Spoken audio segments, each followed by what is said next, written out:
I stood at this podium for the first time. I spoke that day against a resolution sponsored by Iran to expel Israel from the United Nations. Then as now, the UN was obsessively hostile towards Israel, the one true democracy in the Middle East. Then as now, some sought to deny the one and only Jewish state a place among the nations. I ended that first speech by saying, gentlemen, check your fanaticism at the door. More than 3 decades later, as the Prime Minister of Israel, I'm again privileged to speak from this podium. And for me, that privilege has always come with a moral responsibility to speak the truth. So after 3 days of listening to world leaders praise the nuclear deal with Iran, I begin my speech today by saying, ladies and gentlemen, check your enthusiasm at the door. You see, this deal doesn't make peace more likely.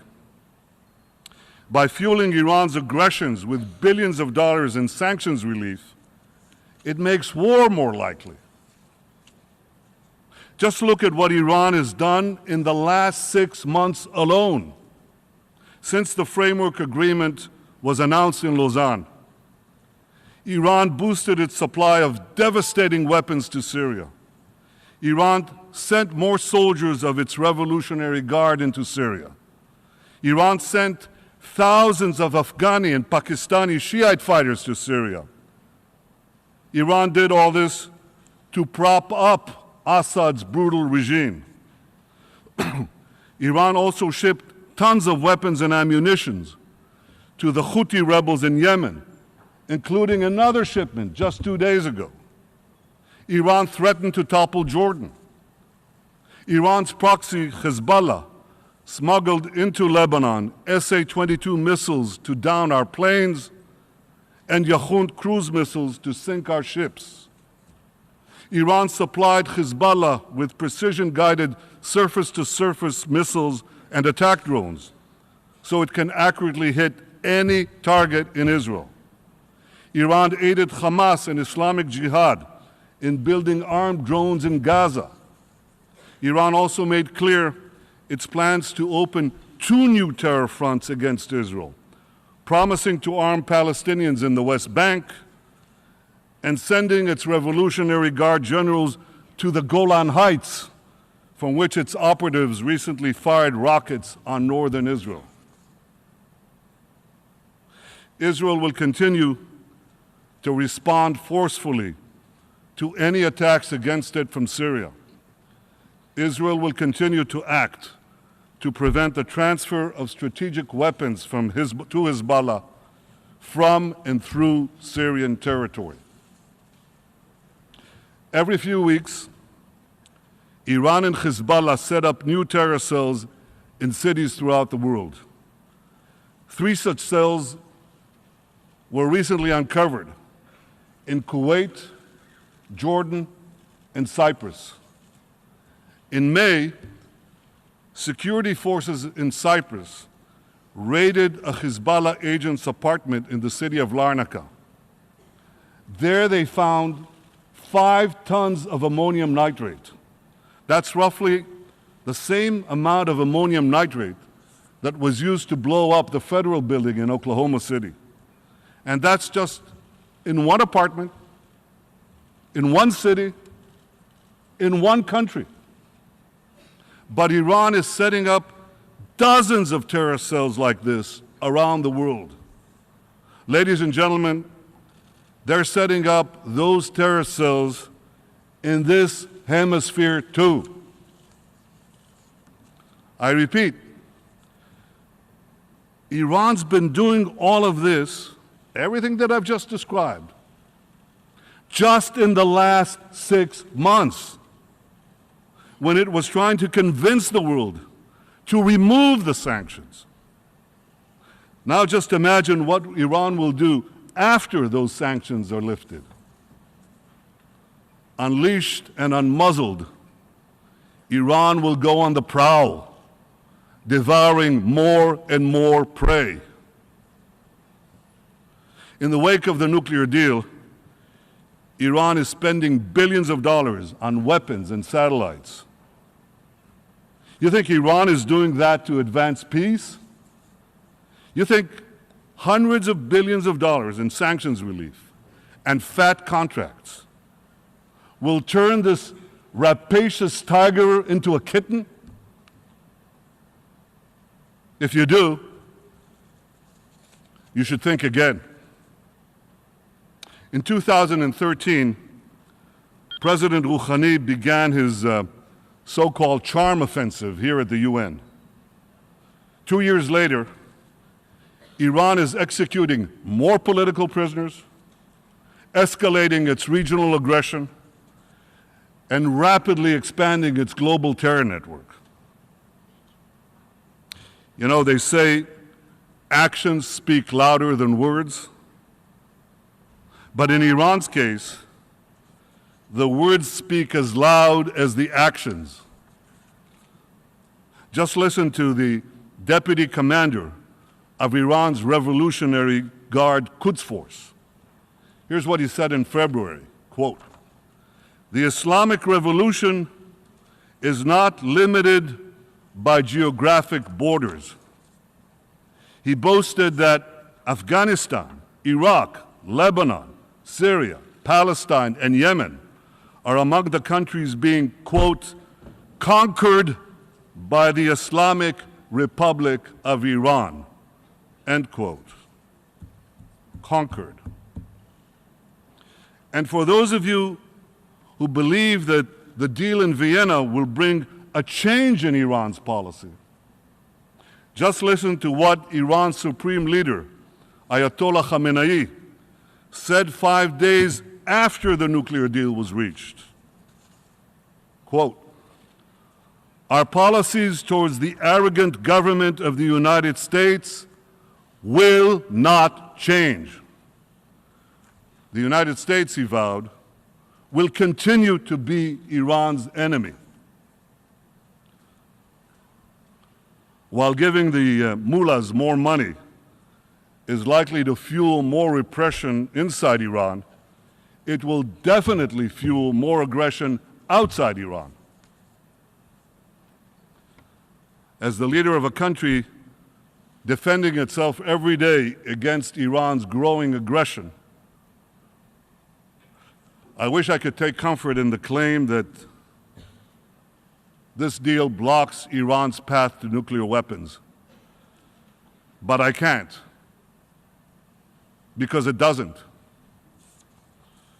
This deal does place several constraints on Iran's nuclear program, and rightly so, because the international community recognizes that Iran is so dangerous.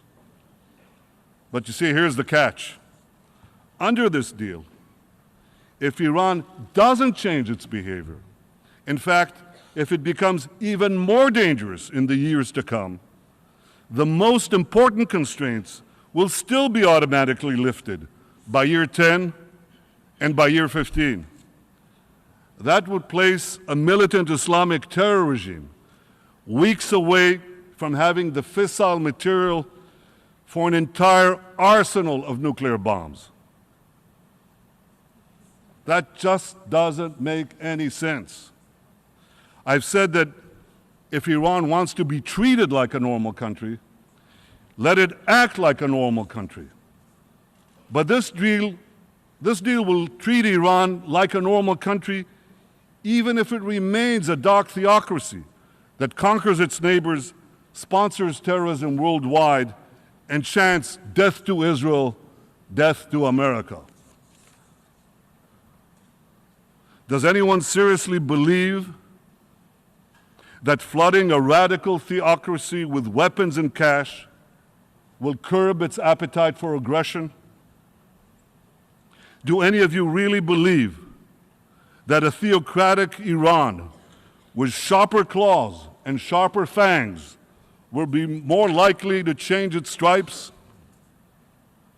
So here's a general rule that I've learned, and you must have learned in your lifetime. When bad behavior is rewarded, it only gets worse.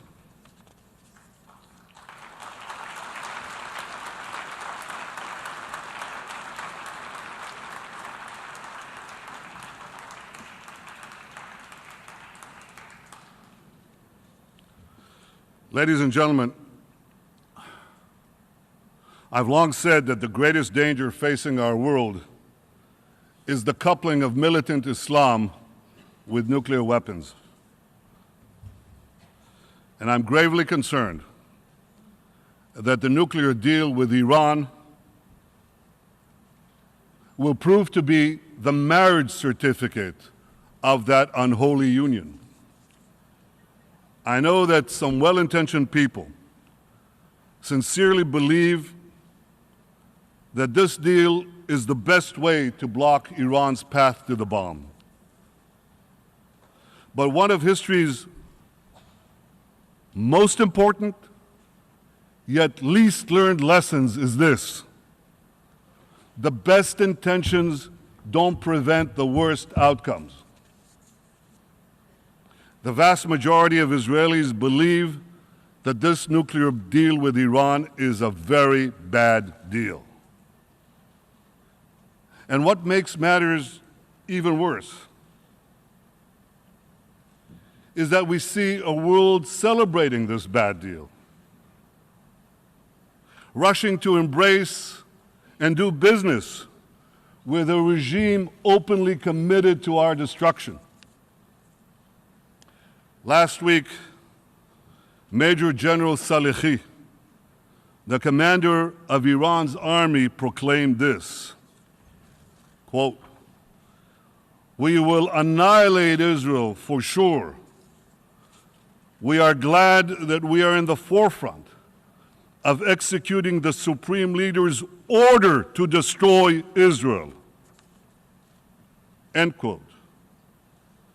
And as for the Supreme Leader himself, a few days after the nuclear deal was announced, he released his latest book.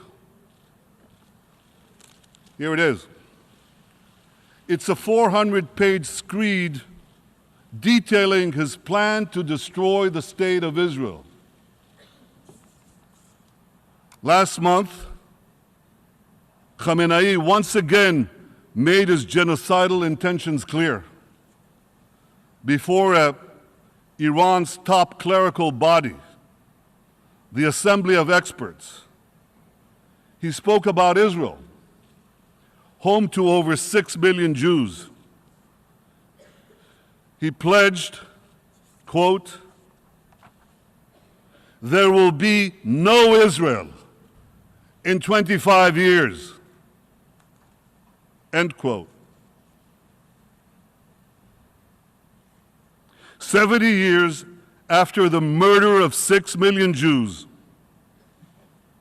Iran's rulers promised to destroy my country, murder my people.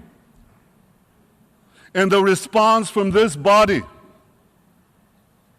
the response from nearly every one of the governments represented here, has been absolutely nothing. Utter silence. Deafening silence.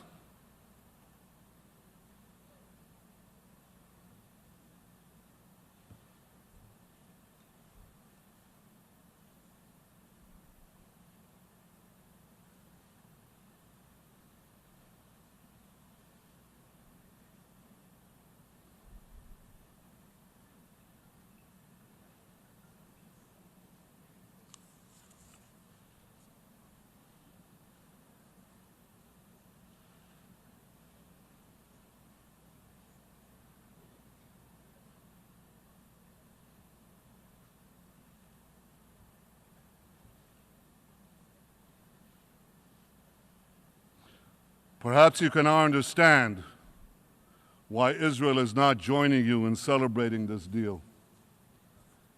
If Iran's rulers were working to destroy your countries, perhaps you'd be less enthusiastic about the deal.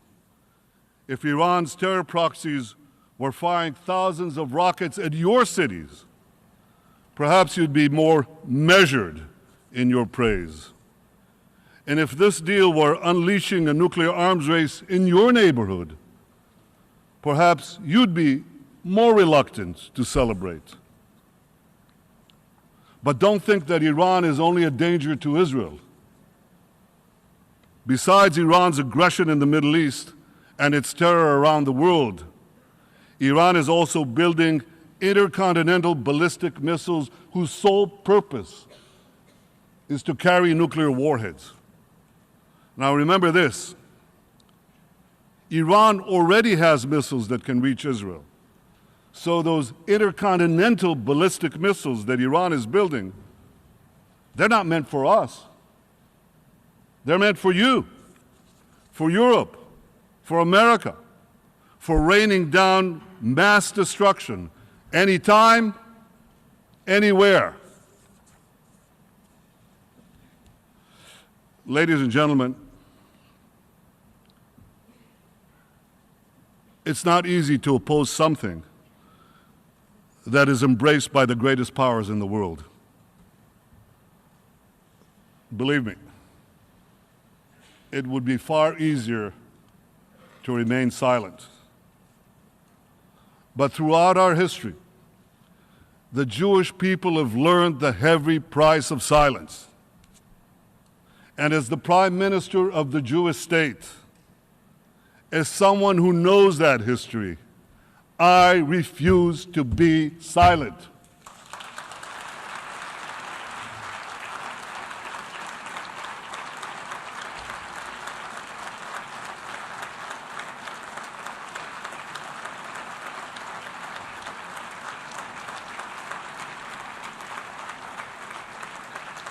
I'll say it again. The days when the Jewish people remained passive in the face of genocidal enemies, those days are over. Surely he would.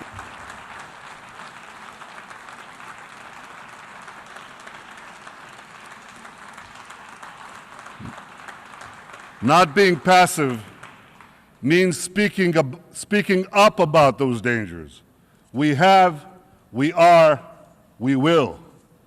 Not being passive also means defending ourselves against those dangers.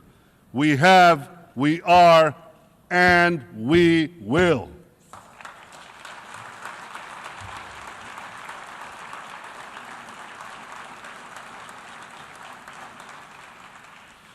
Israel will not allow Iran to break in, to sneak in, or to walk into the nuclear weapons club.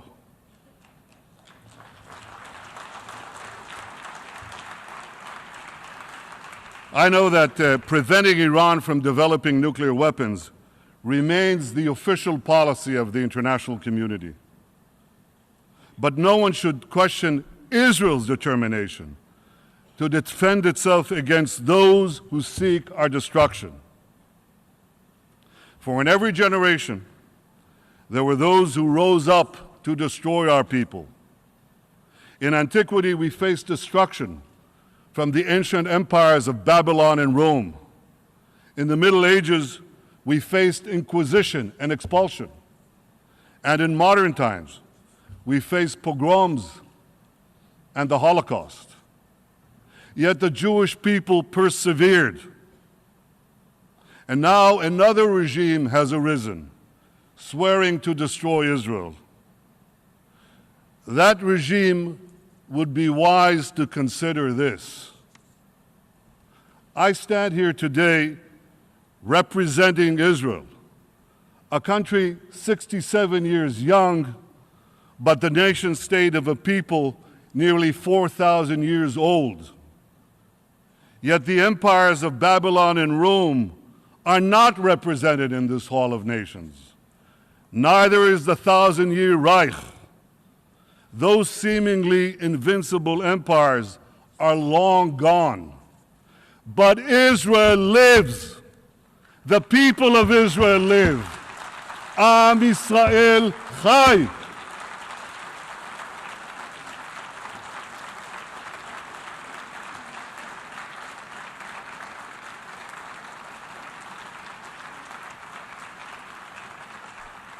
The rebirth of Israel is a testament to the indomitable spirit of my people. For 100 generations, the Jewish people dreamed of returning to the land of Israel. Even in our darkest hours, and we had so many, even in our darkest hours, we never gave up hope of rebuilding our eternal capital, Jerusalem. The establishment of Israel made realizing that dream possible. It has enabled us to live as a free people in our ancestral homeland. It's enabled us to embrace Jews who've come from the four corners of the earth to find refuge from persecution. They came from war-torn Europe, from Yemen, Iraq, Morocco, from Ethiopia and the Soviet Union, from 100 other lands. And today, as a rising tide of anti-Semitism once again sweeps across Europe and elsewhere, many Jews come to Israel to join us in building the Jewish future. So here's my message to the rulers of Iran. Your plan to destroy Israel will fail.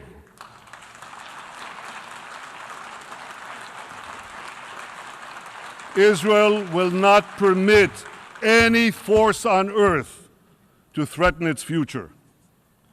And here's my message to all the countries represented here.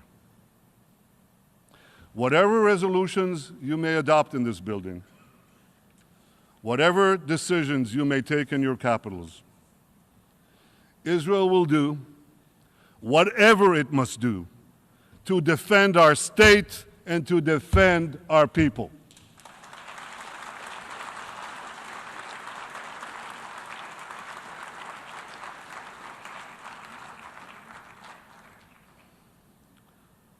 Distinguished delegates, as this deal with Iran moves ahead,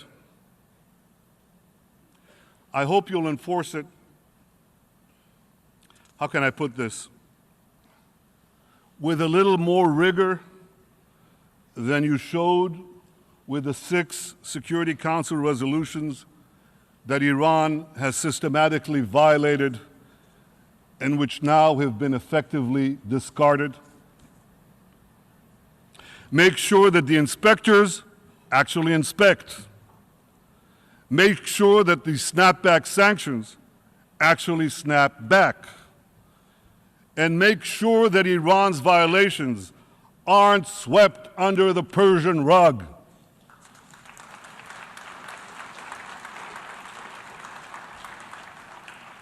Well, of one thing I can assure you,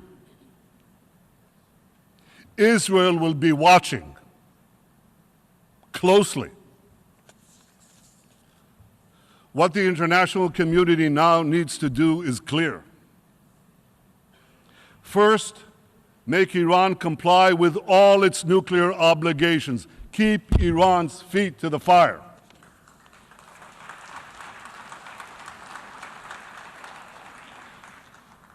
Second, check Iran's regional aggression. Support and strengthen those fighting Iran's aggression, beginning with Israel. Third, use sanctions and all the tools available to you to tear down Iran's global terror network.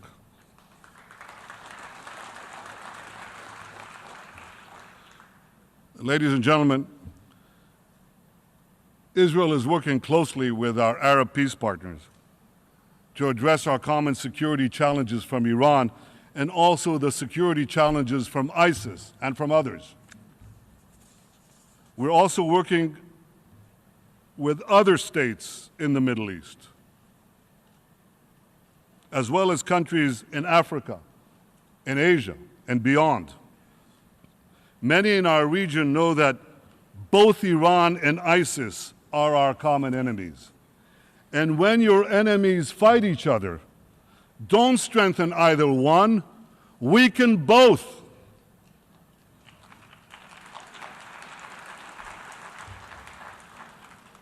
Common dangers are clearly bringing Israel and its Arab neighbors closer.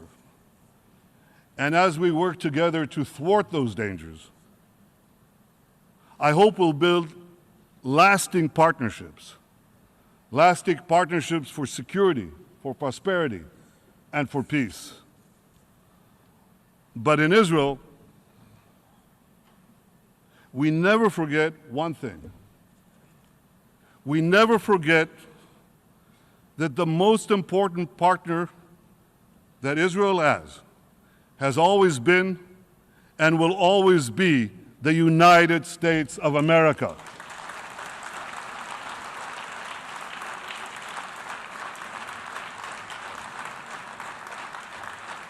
The alliance between Israel and the United States is unshakable.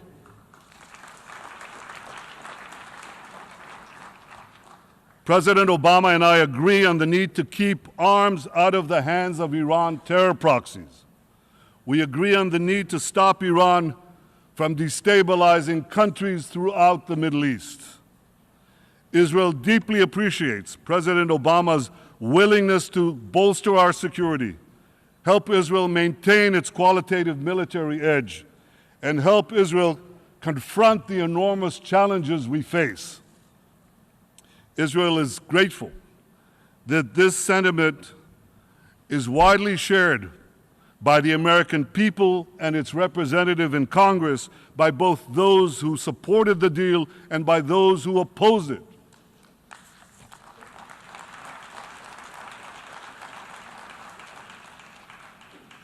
President Obama and I have both said that our differences over the nuclear deal are a disagreement within the family. But we have no disagreement about the need to work together to secure our common future. And what a great future it could be.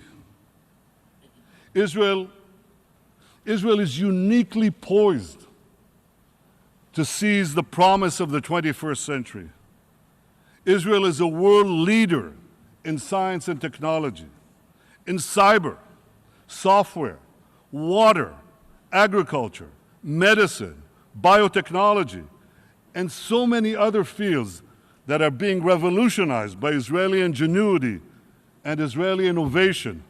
Israel is the innovation nation.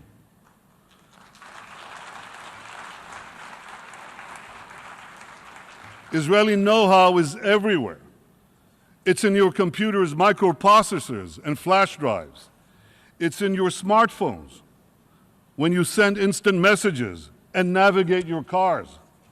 It's on your farms when you drip irrigate your crops and keep your grains and produce fresh. It's in your universities when you study Nobel Prize-winning discoveries in chemistry and economics. It's in your medicine cabinets when you use drugs to treat Parkinson's disease and multiple sclerosis. It's even on your plate when you eat the delicious cherry tomato. That too was perfected in Israel, in case you didn't know. We are so proud in Israel of the long strides our country has made in such a short time. We're so proud that our small country is making such a huge contribution to the entire world. Yet the dreams of our people, enshrined for eternity by the great prophets of the Bible, those dreams will be fully realized only when there is peace.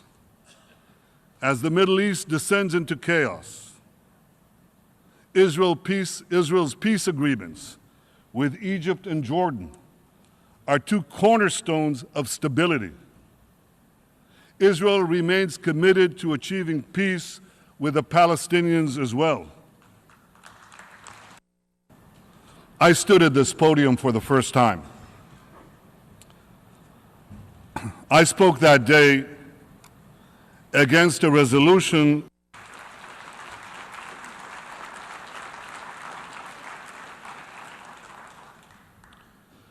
Israelis know the price of war. I know the price of war. I was nearly killed in battle. I lost many friends. I lost my beloved brother Yoni. Those who know the price of war can best appreciate what the blessings of peace would mean for ourselves, our children, our grandchildren. I am prepared to immediately resume direct peace negotiations with the Palestinian Authority without any preconditions whatsoever.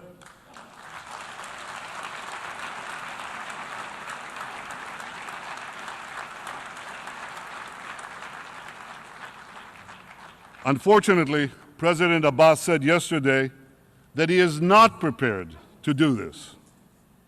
Well, I hope he changes his mind, because I remain committed to a vision of 2 states for 2 peoples, in which a demilitarized Palestinian state recognizes the Jewish state. You know, the peace process began over 2 decades ago. Yet, despite the best efforts of 6 Israeli prime ministers, Rabin, Peres, Barak, Sharon, Olmert, and myself, the Palestinians have consistently refused to end the conflict and make a final peace with Israel. And unfortunately, you heard that rejectionism yet again, only yesterday, from President Abbas. How can Israel make peace with a Palestinian partner who refuses to even sit at the negotiating table? Israel expects the Palestinian Authority to abide by its commitments. The Palestinians should not walk away from peace. President Abbas, I know it's not easy. I know it's hard. But we owe it to our peoples to try, to continue to try.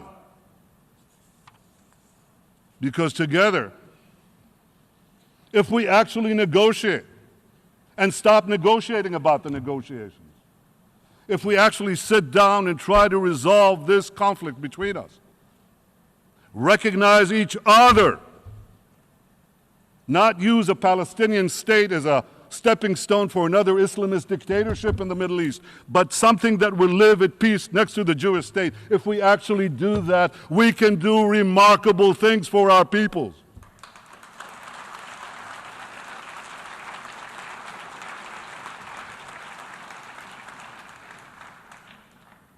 The UN can help advance peace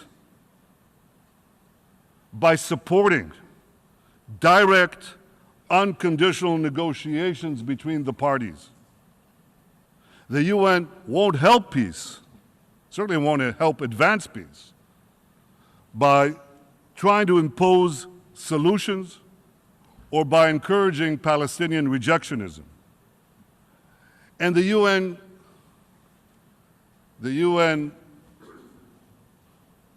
distinguished delegates should do one more thing. The UN should finally rid itself of the obsessive bashing of Israel. Here's just one absurd example of this obsession. In 4 years of horrific violence in Syria, more than 250,000 people have lost their lives. That's more than 10 times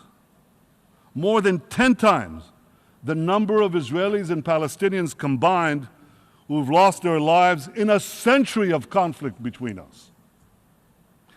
Yet last year, this assembly adopted 20 resolutions against Israel and just one resolution about the savage slaughter in Syria. Talk about injustice. Talk about disproportionality. 20. Count them. One against Syria. Well, frankly, I'm not surprised. To borrow a line from Yogi Berra, the late, great baseball player and part-time philosopher, when it comes to the annual bashing of Israel at the UN, it's déjà vu all over again.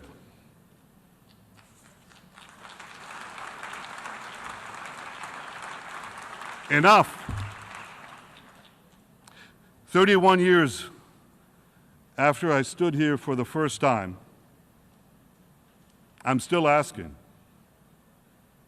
when will the UN finally check its anti-Israel fanaticism at the door?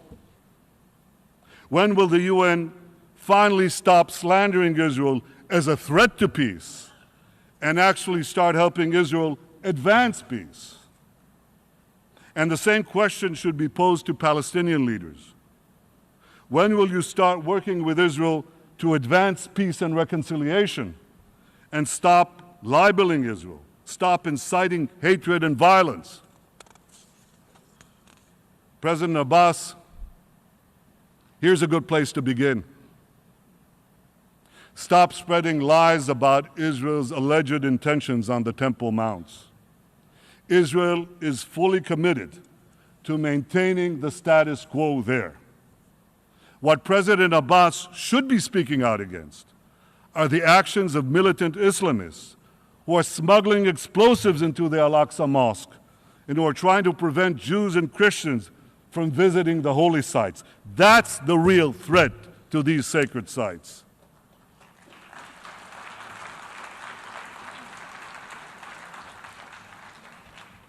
A 1,000 years before the birth of Christianity, more than 1,500 years before the birth of Islam, King David made Jerusalem our capital, and King Solomon built the temple on that mount.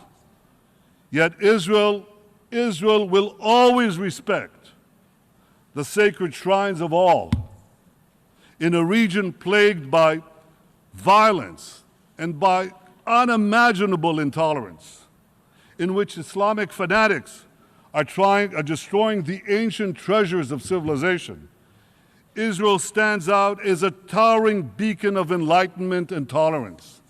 Far from endangering the holy sites, it is Israel that ensures their safety.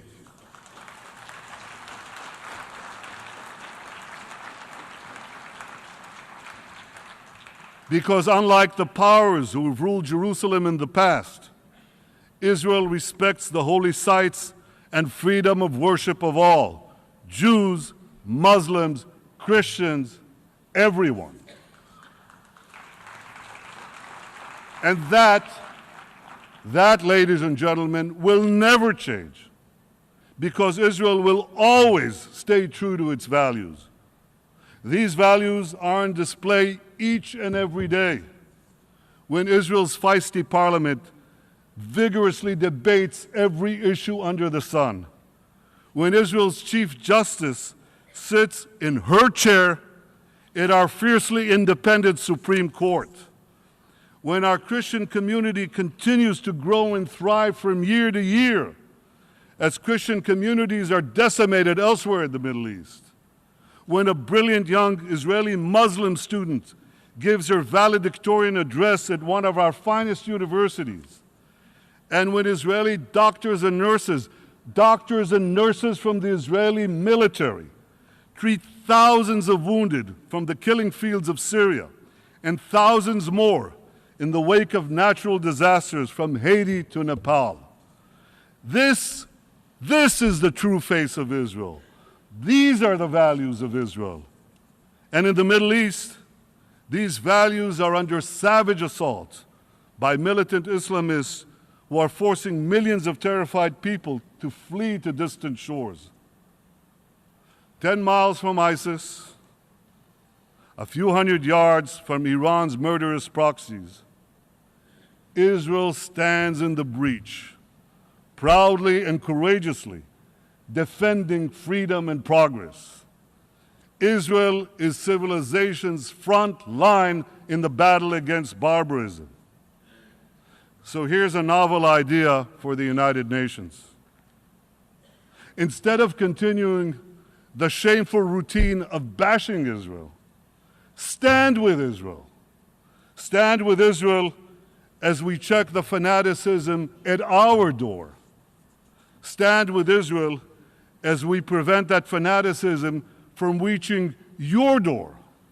Ladies and gentlemen, stand with Israel, because Israel is not just defending itself. More than ever, Israel is defending you.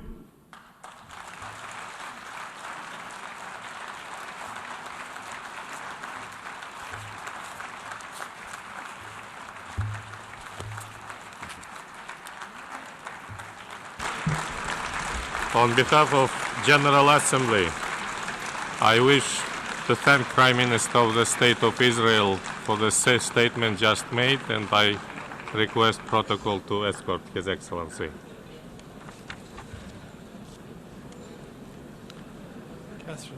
The Assembly will hear a statement by His Excellency Dato